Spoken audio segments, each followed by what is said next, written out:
واخوری با دانشجویان کالج طبی شهر حصار ما جوانان ضد اکستریمیسم و تروریسم عنوان گرفته بود که به خاطر بلند برداشتن معرفت حقوقی جوانان برگزار گردید. سردار ستاد ضد جنایت‌های متشکل در منطقه حصار، نماینده شعبه امنیت، وکالتدار کلان اپراتیوی شعبه کارهای داخلی شهر حصار و مقامات اجرایی محلی وابسته به پیشگیری جوانان از شامل شوی به حزب و حرکت‌های تروریستی و اکستریمیستی، عامل‌های نامطلوب در جامعه و هدف‌های پس پردگی آنها، خرافات پرستی و عاقبت‌های آن برآمد نمودند.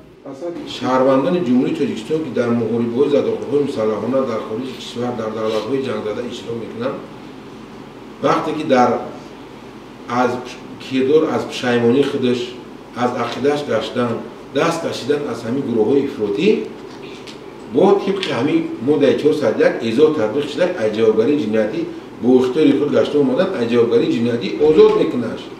برگزاری چنین کنفرانس‌ها در مؤسسه دانشجویان و آموزگاران یک تاثیرات خیلی بلند می‌بردارند و با دیگر همسبقان و دیگر همکاران خود توی درس می‌شوند.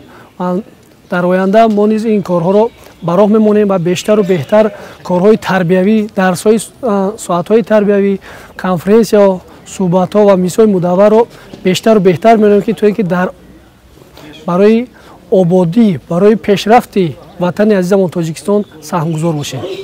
همزمان ضمن ملاقات یک گروه جوانان فعال دایر به موضوعهای خیانت به وطن، پیشگیری جوانان از گرویدن به حزب و حرکت‌های تندگرایی، پیشگیری از نشهمندی، نسبت با تروریسم و دیگر موضوعهای مهم مورد نظرشان برآمد کردند.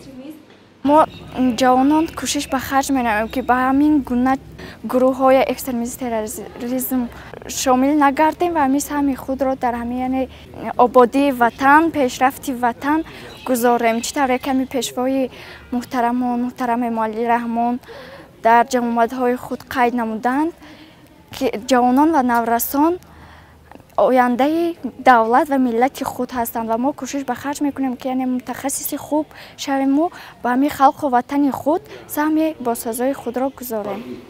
مسئولین مقامات اجرایی محلی و کارمندان حفظ حقوق منطقه در انجام چاره‌بینی جوانان را به یکدلی و متحدی، آبادکاری و سازندگی و وطن دوستی و وطن پرستی دعوت نمودند.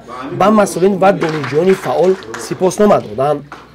گزارش خورشید حریموف، صاحب نور عبدالرسول از شهر حصار برای برنامه اطلاعاتی نوید.